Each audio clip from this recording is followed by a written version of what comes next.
Andréia os incrimina, na verdade. Você recebeu o bilhete, já falou, vê se é esse daí. Vamos tirá-lo daí o quanto antes. Quanto a não ser o corpo do Evandro, é uma alternativa de defesa. Foram 34 dias exaustivos de julgamento. Declaro absolvidas as minhas.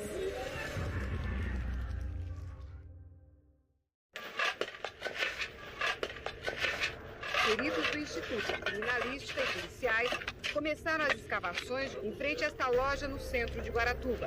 Segundo uma das testemunhas de acusação, nesta esquina de Guaratuba estariam enterrados objetos ligados ao ritual satânico. Os peritos acabaram encontrando este pote de barro bem lacrado. Como utilizado, o pote foi aberto.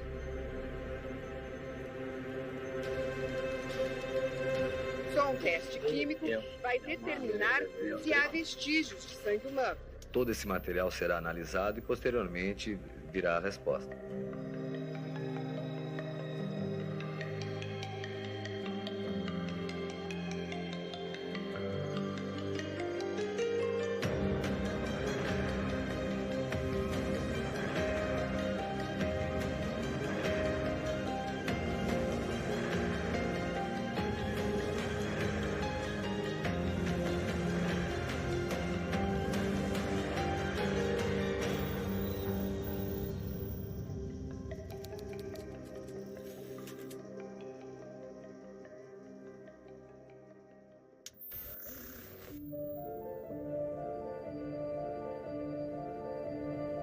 Foram 34 dias que levaram à exaustão jurados, acusadas, advogados e a própria juíza.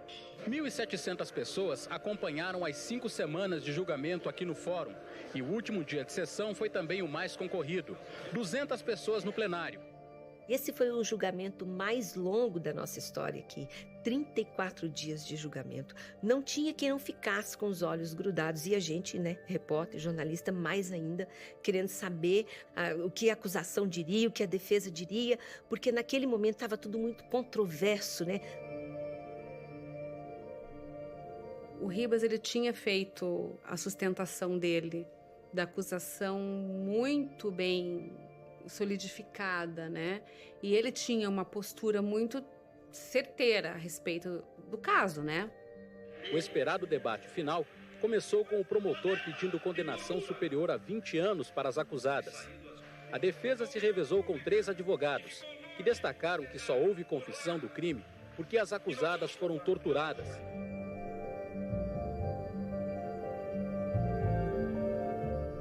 Os jurados levaram 2 horas para dar o veredito. Por 5 votos a 2, Declaro absolvidas as minhas.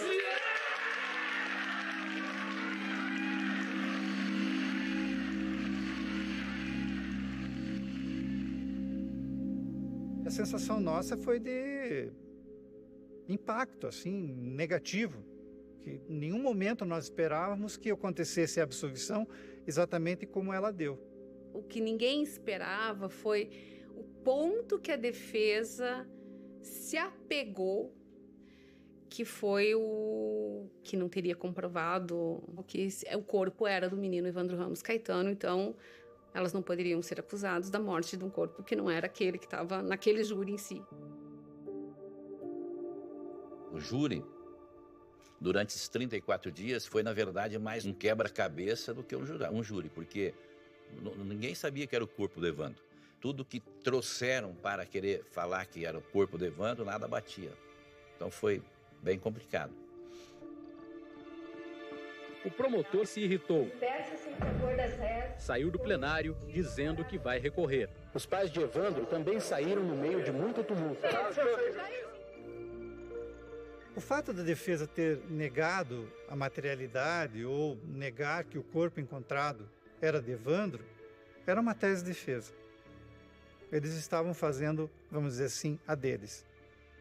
Eu digo com todas as letras que aquele corpo encontrado lá não era do Evandro. Basto, qual é a comprovação, por exemplo, de que aquele cadáver não é do Evandro? Não existe prova de que seja do Evandro. Eu digo isso com base em documentos. Eu desafio, como já desafiei várias vezes, que a acusação venha e discuta e prove o contrário. Qualquer pessoa no Brasil ou no Paraná me venha desmentir.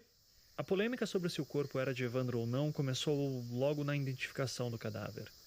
Os localistas e legistas não concordavam entre si, enquanto o Ademir, o pai do Evandro, afirmava que aquele era o seu filho. Ou seja, instalou-se a dúvida. Mas, na verdade, eles estavam fazendo uma atuação de defesa.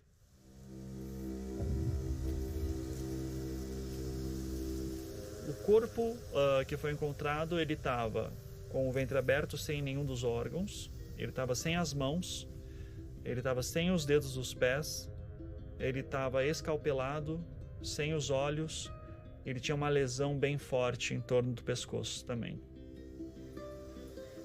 E o Diógenes, ele começa a tentar avisar a doutora Leila que ele está muito desconfiado do Oswaldo Marceneiro, que ele teria feito alguns sacrifícios de animais e que o estado que o corpo do Evandro se encontrava se assemelhava muito à forma como esses animais eram abatidos.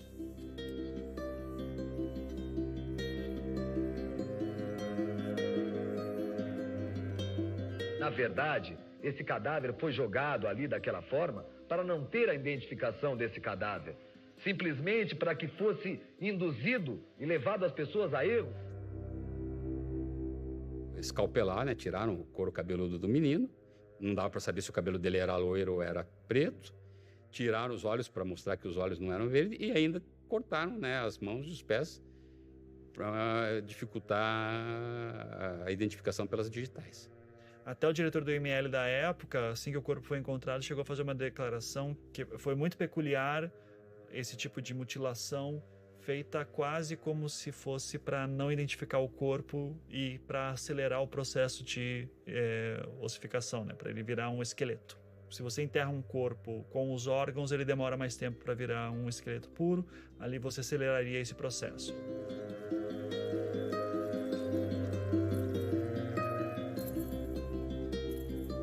Relativamente às chaves da casa, né, as chaves que Evandro portava ao desaparecer, a senhora estranhou também essas chaves terem sido encontradas próximas ao cadáver? Com certeza. Essa chave ela foi colocada ali para identificar o cadáver. Porque, na verdade, o cadáver foi encontrado em determinado local e para chegar nesse local, o único lugar que se precisava olhar para o chão é onde tinha um tronco, um pedaço de madeira atravessado. E a chave estava ali. Aquela chave estava colocada num lugar como se tivesse sido plantada para ser encontrada. E daí, sabendo-se que a chave era a chave da família Caetano, pronto, a identificação seria feita pela chave também. Durante as investigações, uma das coisas que nos marcava era a ausência dos chinelos, das sandálias da criança.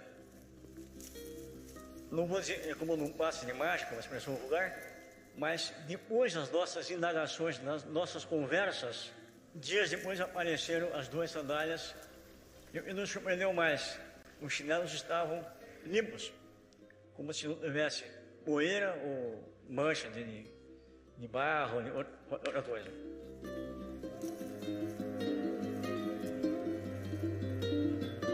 Me surpreendeu que um tio do menino, do suposto menino, que estava ao meu lado, ele disse: puxa, mas esse corpo parece estar grande demais para ser do Evandro.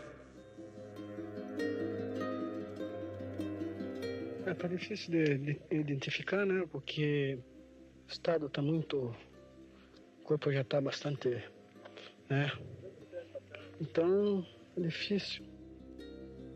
Outra coisa que me surpreendeu depois foi que as roupas desse corpo eram as mesmas de uma fotografia, a única que nós tínhamos, e na fotografia a bermuda estava na altura do joelho e no cadáver estava quase um palmo acima do joelho, como se a criança tivesse crescido em 3 meses, era o tempo de fotografia, um palmo. O cadáver, quando existe o enrijecimento cadavérico, ele aumenta um pouco de tamanho, mas não o suficiente para transformar uma bermuda num calção. É um enrijecimento menor. Essa mesma bermuda estava no cadáver como um shorts. E daí o julgamento virou essa guerra de versões, com a acusação afirmando que o corpo era do Evandro, enquanto a defesa apresentava questionamentos quanto a isso. Quando o médico legista Francisco Moraes Silva chegou no plenário para depor ontem à tarde, entrava em cena uma das principais testemunhas da promotoria no julgamento de Celine Beatriz Abage. O médico, atual diretor do IML de Curitiba, fez autópsia no corpo identificado como sendo de Evandro Caetano em abril de 92. Um perito do Instituto de Criminalística que depois, na semana passada, Arthur Drischel, levantou uma dúvida quanto à altura do corpo, 1,19 m, quando o menino na idade de Evandro não passaria de 1 metro. Você tinha essas duas equipes. Você tinha a equipe dos localistas, que são as pessoas que fazem o exame na hora que o corpo é encontrado, e a equipe dos médicos legistas que estão fazendo a necropsia. Essas duas equipes teriam entrado numa desavença. Segundo medida efetivada no Instituto Médico Legal de Paranaguá, fui informado de que aquela criança estava com 1,19 m de altura. Então estava com uma estatura bastante avantajada para ser um garoto de 6 anos. A altura parece que era 1 metro e pouquinho, que dava mais ou menos, numa classificação chamada de percentil, que relaciona peso com idade, estava mais ou menos próximo da idade do menino. Mas hoje nós tivemos aqui o Dr. Drischel. Ele já disse que, pela tabela que ele tem, não correspondia. Eu vi tanta bobagem escrita ali que eu me reservaria o direito de não responder.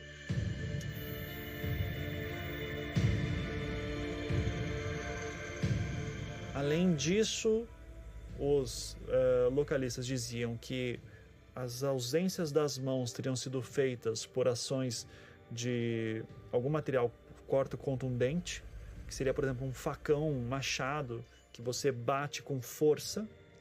As características das lesões apresentam-se como que feitas por instrumento muito cortante, muito cortante. E de um outro lado, a equipe dos médicos legistas estaria defendendo que aquela ausência de mãos poderia ter sido feita por ação de animais. Existiam lesões extravagantes produzidas pela ação desses animais e aves carnívoras carniceiras. Um não concordava com o outro e nenhum chegava a apoiar o outro. Então ficou aquele debate, aquela briga sem fim. E quem não entendia do que eles estavam falando também ficaram sem saber que decisão ou que opinião tomar, né? O pai do Evandro precisou ser convencido pelo Diógenes Caetano dos Santos que aquele era o corpo do filho dele. Me parece que ele não reconheceu e depois ele voltou atrás, disse que era o corpo do Evandro. Também tenho, irmãos, aqui o testemunho do médico de Paranaguá, que foi a primeira pessoa, o primeiro médico legista a receber o cadáver. Ao final ele vai dizer o seguinte, que o pai era uma pessoa tímida que não queria realizar o reconhecimento do cadáver. Mas um tio muito falante pressionava no sentido de que fosse feito o reconhecimento.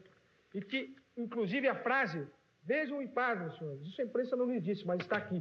A frase que foi feita para reconhecer o cadáver é a seguinte, a expressão, olha como ele tem a bunda arrebitada, reconhece porque é o teu filho mesmo. E a sua mão.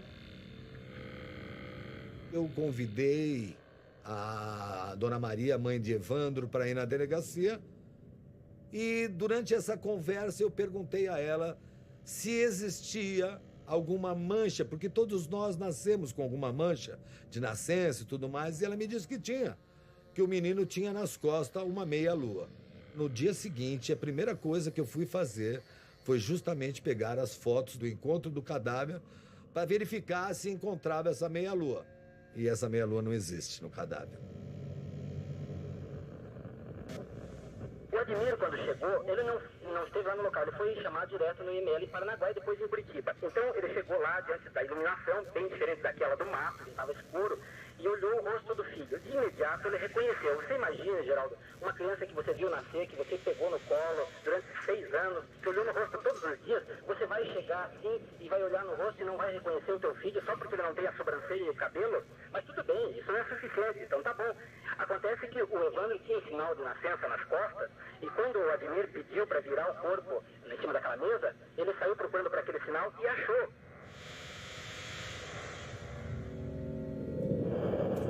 Daí, na noite desse mesmo dia, esse corpo é retirado de Paranaguá e levado para o IML de Curitiba, onde novos exames de necropsia seriam feitos para confirmar mais uma vez a identidade do corpo. De Paranaguá para Curitiba, a gente tem uma distância ali de 1h e 10, mais ou menos. Só que tem um mistério que nunca foi respondido, que é o corpo do Evandro só dá entrada no IML de Curitiba na manhã do dia 12.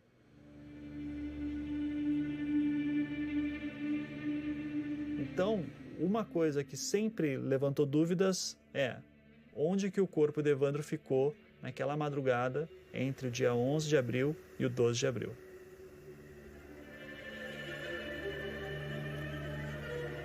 E é interessante que o motorista da ambulância que fez o transporte do corpinho da criança morreu de repente, assim, sentado numa praça pública.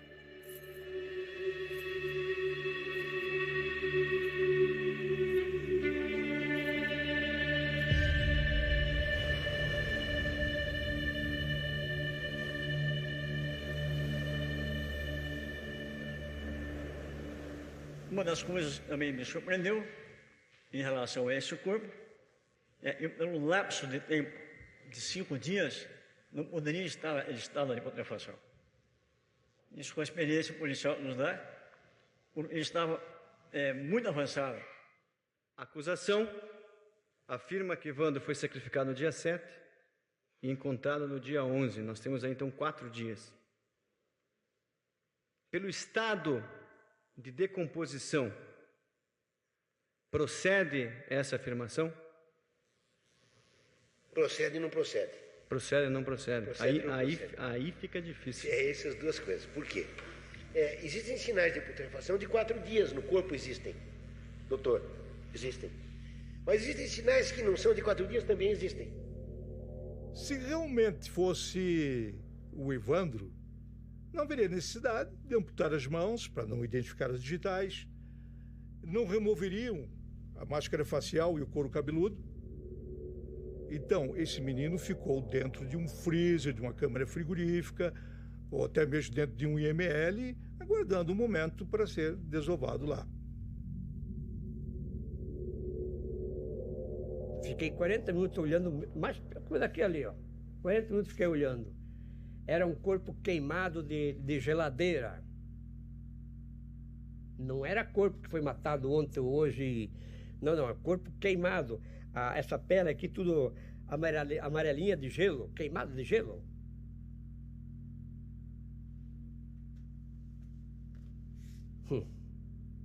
Quem sabe até se este corpo encontrado lá como sendo Evandro não fosse o do Leandro Bossi. Por que não?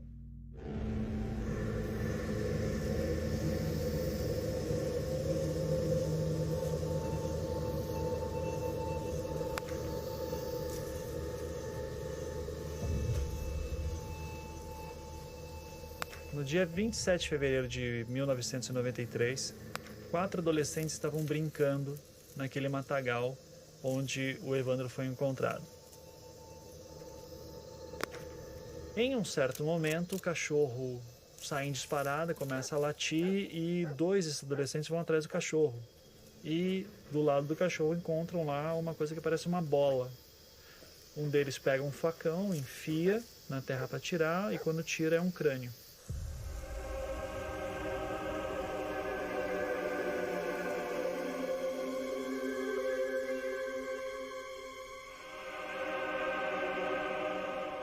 Nisso já chama a polícia.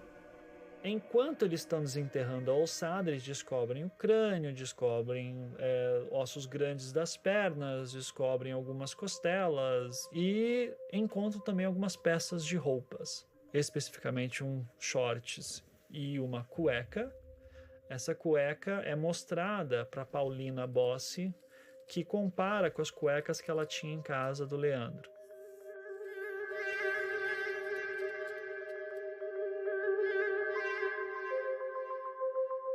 Inclusive, ela tinha costuras muito específicas, que ela dizia que eu lembro de ter feito um remendo numa cueca do Leandro. Então a gente foi ali, tinha cabelo muito parecido, tinha o chinelo parecido, tinha as orbas. Essa ossada, então, por muito tempo, se entendeu como sendo do Leandro Bossi. Até que é feito um exame de DNA para ter certeza.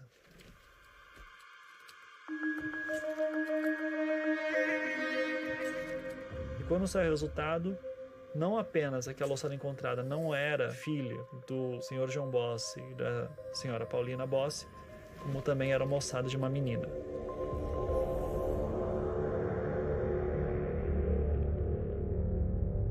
E era uma menina,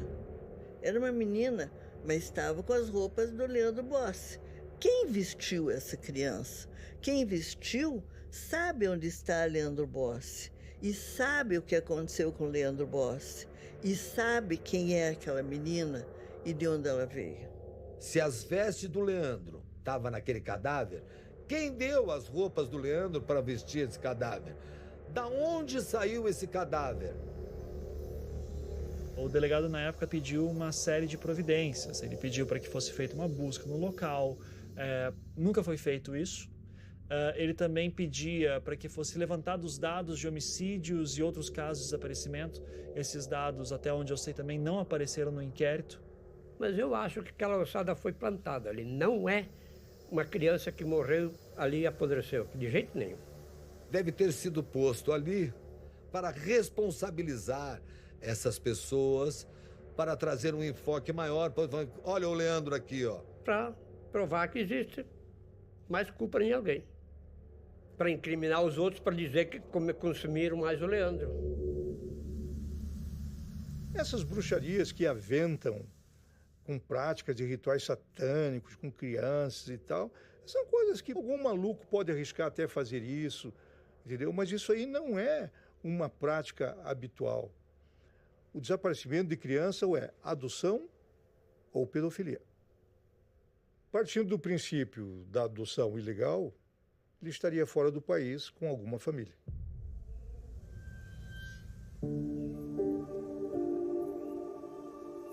A gente já vinha de um período de alguns anos cobrindo casos de desaparecimento de crianças. Algumas dessas crianças acabaram sendo encontradas depois, tinham sido dadas ou vendidas em adoção.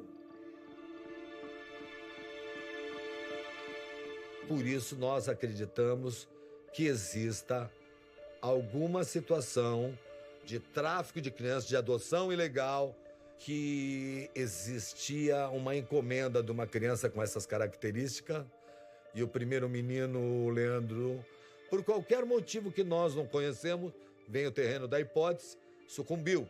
Aí a necessidade de se arrumar com outro menino com as mesmas características foi quando então apareceu o Evandro, foi levado no lugar do Leandro. O delegado Luiz Carlos de Oliveira tem a convicção de que não se trata do menino Evandro Ramos Caetano. Em um determinado momento, ele me disse que achava que o menino poderia estar no Caribe.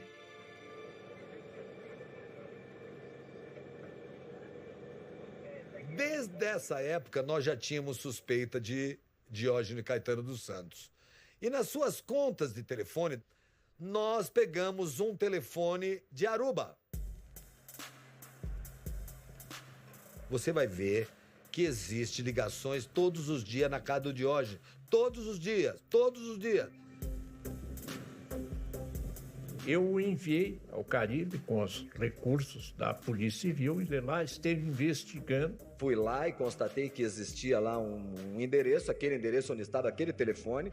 Era um lugar de pessoas que ficavam lá, pessoas clandestinas. Quando lá chegamos, eu filmei a casa dos imigrantes ilegais que estavam ali. Estou em Aruba, na rua Maruna. Essa é a casa da onde saiu o telefonema. Fui até o chefe da polícia de Aruba, onde ele disponibilizou 2 equipes para me auxiliar na investigação, e fomos até aquela localidade. Tinha um cara na casa dos imigrantes ilegais que tinha passagem na furto e roubo de veículo aqui de Curitiba, cara. Vai vendo, o cara não acreditou. Falou, doutor, você vem me prender em Aruba? Você tá de brincadeira. Falei, não quero nada de Aruba, eu quero fulano. Ele falou, fulano, vai embora. E eu acredito que foi por ali que o Evandro foi levado ali, Vlupt.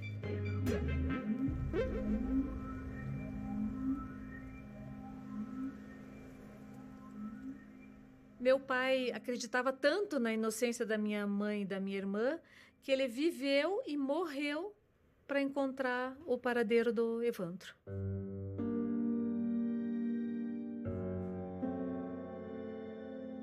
Eu vou provar, ele levantava o dedinho assim, eu vou provar a inocência da minha filha e da minha mulher.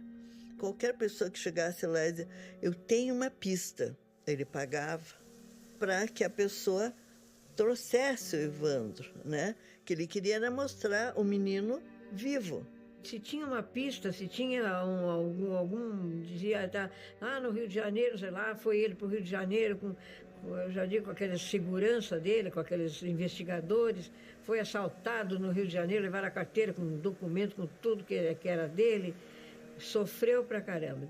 E nesse período apareceu lá em casa muito pilantra, muita gente para arrancar dinheiro, muita gente se aproveitando da nossa dor.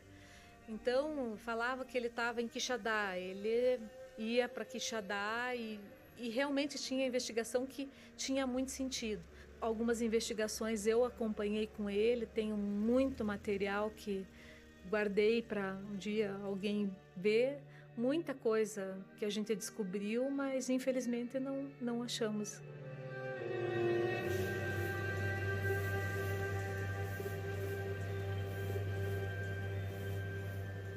Como havia muito questionamento em função do estado do corpo estar irreconhecível, não havia impressões digitais para a coleta, eu decidi mandar fazer o primeiro exame de DNA forense do Brasil. Numa época em que ainda não havia o DNA forense, nenhum caso havia sido examinado sob essa ótica e nós inovamos, né? Procurei informações, me orientando com médicos da área, geneticistas, e me foi indicado o Laboratório de Genética de Belo Horizonte do professor Sérgio Danilo Pena. E o Instituto Gene, ele era um instituto bastante categorizado naquela ocasião. E para lá que foram remetidos dentes de Evandro, o fêmur, fragmento de músculo e peças que foram encontradas. Desde que houve as prisões dos 7 acusados, foram obtidos alguns materiais que precisavam ser analisados melhor para ter certeza se podiam ser provas materiais contra os acusados. E começam a se juntar pedaços de coisas que precisam fazer estudo de DNA. Uma delas o corpo, um alguidar que havia sido encontrado na casa do Oswaldo, que tinha manchas vermelhas embaixo, que podia ser sangue humano, e também de alguns materiais apreendidos na serraria, em específico uma mancha de sangue que tinha na parede do escritório na Serraria Bage.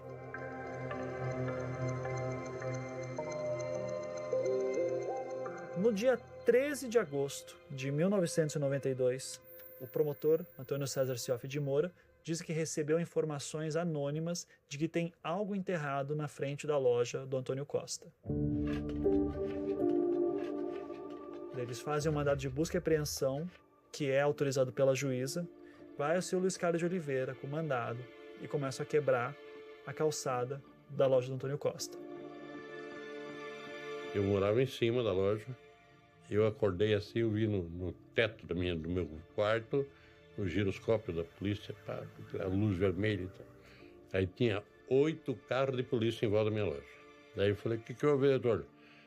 Nós temos um mandato da juíza aqui, que o senhor tem o coração, a mão, não sei o quê, da criança enterrada, não sei o quê. Eu cheguei na porta da delegacia, existia lá o capitão Sérgio, na época, com mandado de busca. Peguei na mão e lá estava escrito, manda a autoridade para... Falei, escuta aqui, cidadão, a autoridade aqui sou eu. Quem vai fazer isso sou eu. Peguei e quebramos a porta da casa do cara lá, que era o Antônio Costa. Os peritos acabaram encontrando este pote de barro bem lacrado e um punhal pequeno. Com muito cuidado, o pote foi aberto. Dentro, um líquido de cor avermelhada que os técnicos, em princípio, não souberam dizer o que era. Parecia um suco de morango, de alguma coisa vermelha diluída. E eu até questionei o pessoal, mas um sangue enterrado tanto tempo ficaria com essa consistência, com essa cor? Essa questão do alguidar foi exatamente quando eu estava preparando a loja para abrir. E eu tinha aberto toda a calçada para fazer a rede de esgoto. Oswaldo falou para mim que se eu fizesse uma firmeza ali, passando um fio de cobre em todas as portas, que as pessoas que entrarem na tua loja com uma olhada, com inveja, com alguma coisa, vai, quando passar em cima desse cabo, descarrega.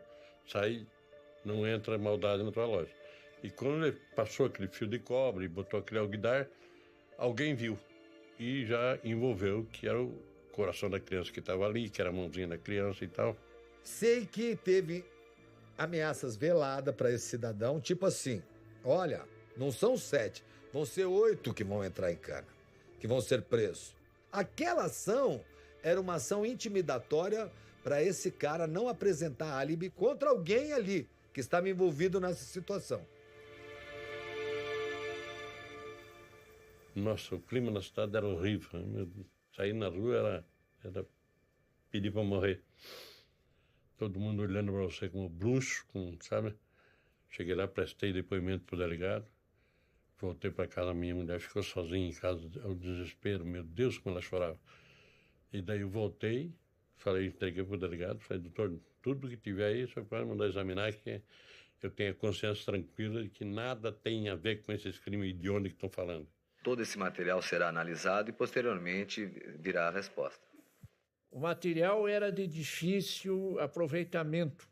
Os primeiros 2 exames deram inconclusivos. Demoraram meses para ficar pronto o 3º exame. Eu telefonava a cada 15 dias para o professor Danilo Pena, porque a cobrança em cima de mim era terrível. Houve até quem dissesse que eu estava agindo assim para proteger a família Abage. E, finalmente, lá em março de 93, o Dr. Sérgio Pena faz o laudo final, uma sequência de resultados que ele foi relatando para a autoridade solicitante. Em resumo, diz que o DNA encontrado no alquidar, na mancha em alvenaria, ele é um DNA humano, mas não foi possível estabelecer sua identificação.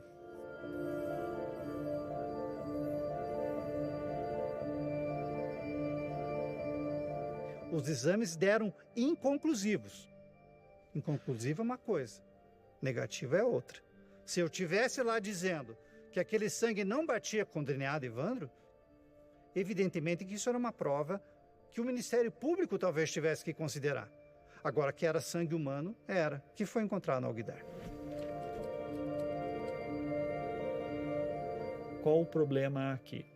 DNA humano não necessariamente vem de sangue. Poderia ser outro elemento de DNA? Pode. Agora, pela quantidade, seria sangue, para se manter durante esse tempo. Só se tivesse um pedaço de dedo lá, sei lá, uma unha. Até a questão de dizer que cogitaram que eles tinham matado, feito sacrifício de macaquinho, que é primata, né? Sangue humano ou de primata.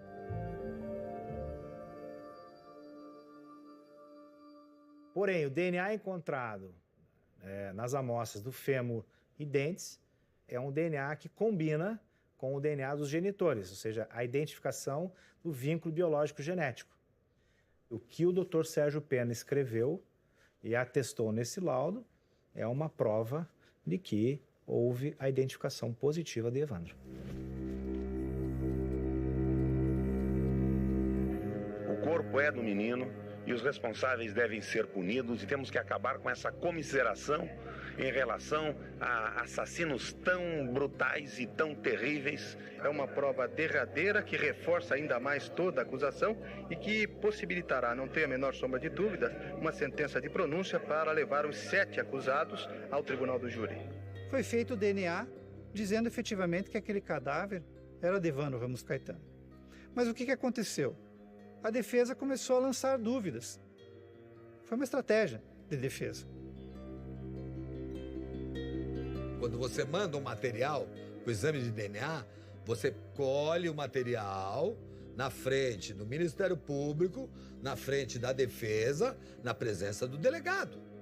Em nenhum momento se tem quais foram as pessoas que estavam presentes na coleta desse material. Não se sabe que material que foi enviado para esse médico, que ele pode ter sido induzido em erro. Outra coisa, esse cidadão, Danilo Pena, vai à revista Playboy, da qual eu também trouxe capa e trouxe a matéria aqui, tudo provado, e diz que este DNA teria sido feito com ossos de uma criança de 14 anos. 14 anos, está na revista Playboy, eu tenho aqui, depois eu posso lhe mostrar. Ora, Evandro Ramos Caetano tinha 6 para 7. Ninguém sabia como foi colhido aquele DNA, em que circunstâncias, de quem era. Nós havíamos pedido 4 exumações, não foram deferidas. Nós queríamos só uma exumação do osso para fazer um exame de constatação do DNA. Ninguém quis dar. E eu me lembro que no júri o promotor chegou a dizer, não tem que ter exumação porque não tem nada no cemitério. Para que exumação? Por que a defesa tanto insiste com exumação se todos sabem que um pedaço do fêmur desse cadáver até hoje está nos cofres do Instituto Médico Legal do Paraná? Por que tamanha insistência? Porque eu tenho para mim hoje, e acho que é essa a justificativa mais plausível, que há anos atrás alguém violou essa sepultura, e o que nós temos lá hoje são os restos mortais de uma outra pessoa que não de Evandro. Na minha visão, eu deveria me orientar por aquilo que dissessem os cientistas. No momento em que o Dr. Francisco Moraes e Silva afirma que o corpo é do menino Evandro Ramos Caetano, no momento que assim afirma a odontóloga, perita, doutora Beatriz, e no momento que isto é confirmado pelo maior geneticista do país, o doutor Danilo Pena, eu não tenho, delegado de polícia, acharei um jeito como contestar o resultado dessas perícias. Aqueles elementos de prova que depois foram para o gene, eles foram colhidos quando nós não tínhamos suspeitos nenhum do crime. Foi na data da achada do corpo. Então, portanto, é uma tese de defesa. Só isso, que acabou vingando. Nós queríamos saber se o corpo era de Evandro. Nós queríamos uma nova perícia para definir quem era que estava ali. Se era o Evandro ou não. A defesa não manipulou o júri. Ela simplesmente pegou e fez uma alegação de tese. E essa tese foi acolhida.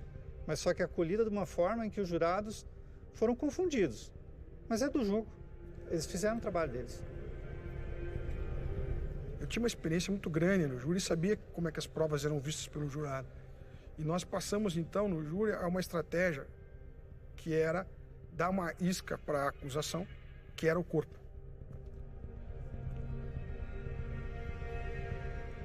Eu joguei essa isca, eu usei esse argumento, o júri todo, eu fui conduzindo nesse sentido. O promotor ficou 3 horas brigando com isso, que era o DNA, que o DNA era isso, que o DNA era aquilo. Aí desgastou um tempo muito grande com isso. Mas chega na minha sustentação, eu mudei totalmente a estratégia de plenário.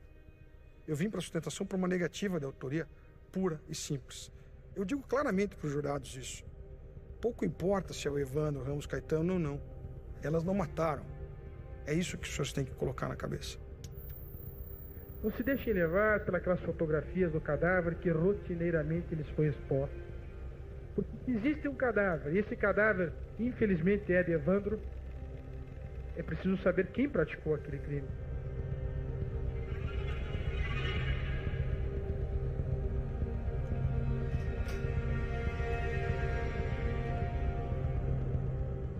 Eu tinha certeza da nossa absolvição. Eu olhava para o jurado, embora não pudesse olhar, mas a gente olhava disfarçadamente, né? E a gente via a simpatia deles para a gente, a pena que eles estavam tendo da gente, né? Eu olhava para elas e pensava assim, puxa vida, como é fácil julgar uma pessoa. Como é fácil condenar uma pessoa. Então você está ali, isolado, você tem que concentrar nisso. Se você deixar a tua mente vacilar um pouquinho, você já perde alguma coisa importante. Eu tinha certeza da absolvição, porque não tinha uma prova de que nós cometemos esse crime.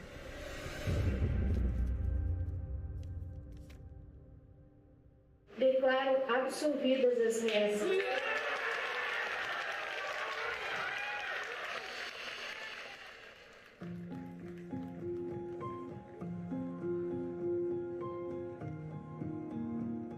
Quais os planos que a senhora tem daqui para frente? Procurar resgatar um pouco daqueles 6 anos que nós perdemos, né? Essa é a nossa meta aí. E viver uma vida em família, para os netos, com os filhos, com minha mãe, que me separei por muito tempo dela, né?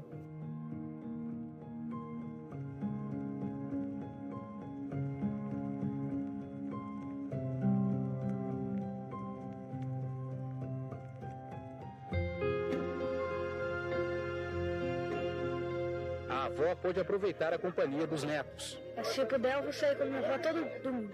Beatriz passou a maior parte do tempo abraçada aos filhos e tem um sonho.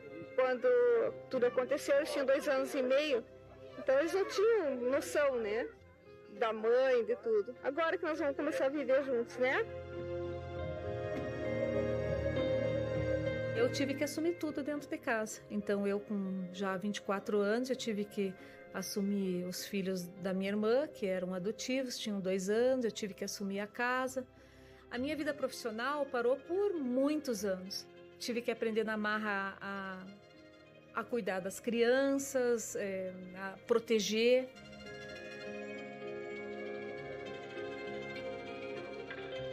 Esquecer, acho que tu nunca vai esquecer, né? Mas tenta, vamos tentar esquecer.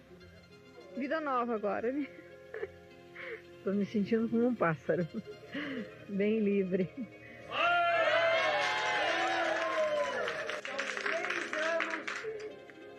Em que todos nós ficamos no sofrimento, mas sempre acreditando na justiça, na verdade, porque nós sempre soubemos que a verdade é maior e mais forte que a fraude.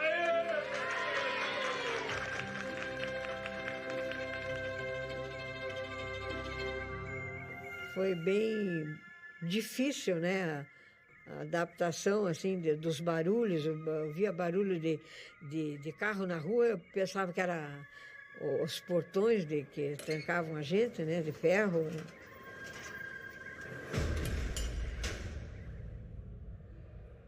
Muitas noites eu acordei assim gritando por causa daqueles portões, né? Daquele barulho, barulho de policial, tudo. Às vezes eu nem estou dormindo, escuto o raio do portão. É difícil. A gente não consegue, eu não consigo até hoje me lembrar com uma sequência lógica. Passam flashes na minha cabeça. Eu não lembro uma sequência lógica, né? São flashes que vêm na minha cabeça. Custou para sair tudo aquilo da cabeça, né? Porque era dormir, era sonhar.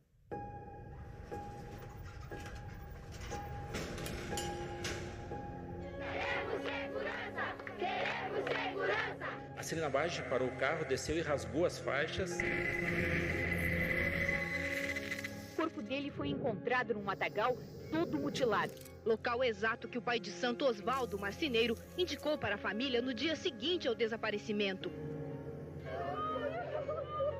Uma criança foi morta por ação humana. Ação humana. Olha, essas 2 mulheres aí. Uma é a esposa e outra a filha do prefeito de Guaratuba. Da dona Celina aqui do coração dá para representar o coração da firma dela. O grupo do Ritual Satânico. Ritual de Magia Negra. Bruxos de Guaratuba. Ritual de Magia Negra.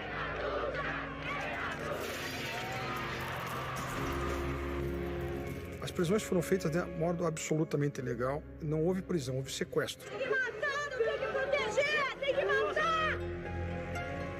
A escolha da criança pode ter sido influenciada pelas denúncias que eu fiz quanto a essa administração do Aldabaja. Esses erros graves do judiciário normalmente começam pela boca de um maluco. Gritava, ela gritava, ela gritava. Daí eu gritava de cá, daí eles voltavam para me torturar. A convicção do Ministério Público é que não ocorreu efetivamente essas torturas. Aqui fica muito claro a tortura. Não tenho nem dúvida com a ação. Essas gravações nunca apareceram, se é que elas existem. Estou desconfiado que ela é Beatriz Abage. Mas no momento assim a gente não olha direito, né?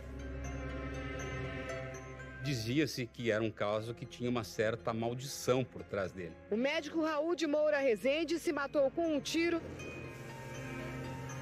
O motorista que fez o transporte do corpinho da criança morreu como, né? Ninguém sabe. Eu digo com todas as letras que aquele corpo encontrado lá não era do Evandro. O corpo é do menor Evandro Ramos Caetano. Efetivamente, os poderes que existiam em relação a esse caso eram muito grandes, extremamente grandes. É um erro judiciário e é uma fraude investigatória sem precedentes, talvez, na história do Brasil. Muita coisa não foi esclarecida, ficaram muitas pontas soltas, muitas pontas soltas.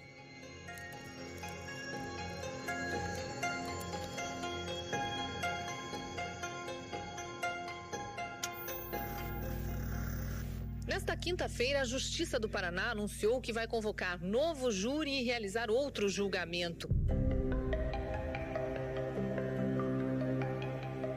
Todos aqueles laudos a provar definitivamente, taxativamente, que o corpo era de Evandro, foram contrariados pelo senhor jurado. Porque se insistiu que eles estavam negando contra um exame de DNA. E que o exame de DNA era uma prova que os jurados não podiam contestar. Se elas tivessem sido absolvidas na autoria, esse júri não seria anulado. Mas como foi na materialidade e havia prova no processo de que se tratava daquele corpo encontrado no dia 11 de abril no Matagal, de Evandro Ramos Caetano, anulou-se o julgamento. Depois o júri não estava nem preocupado com recurso, porque eu não acreditava que ia ter recurso, porque absolvição é absolvição. Quando anularam o júri, daí sim, eu quase morri. Volta tudo, né? Você fica já em posição de defesa, né? Vou voltar para lá, vou voltar para lá, vou morrer lá, né?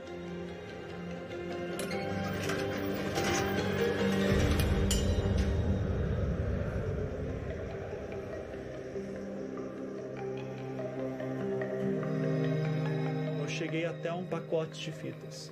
Nesse pacote de fitas tem coisas que nunca entraram no processo. Eu queria que a senhora escutasse essas fitas para a gente conversar sobre o conteúdo delas.